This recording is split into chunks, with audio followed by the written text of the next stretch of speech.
mahadsanid gudoomiye waa u mahadcelinayaa guddiga doorashooyinka qaranka waxaan rabaa su-aashayda waxay tahay waxaa muhiim ah in la hela sharciga doorashooyinka inta badan waxaa laga rabay inuu ka yimaado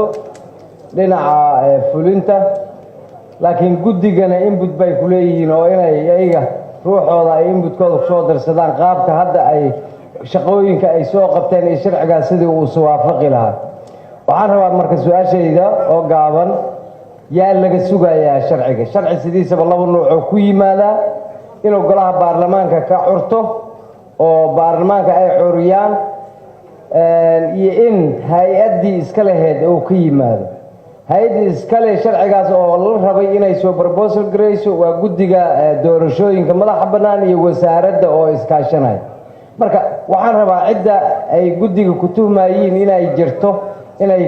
muxuu ahay ay keenaan ay ka sugayaan yaa waaye ilaan leydaa lagu jiraa waa daahsan yahay waqtigiisii waad la socotiin howlaha idiin dhiman cidda laga sugaya yaa waaye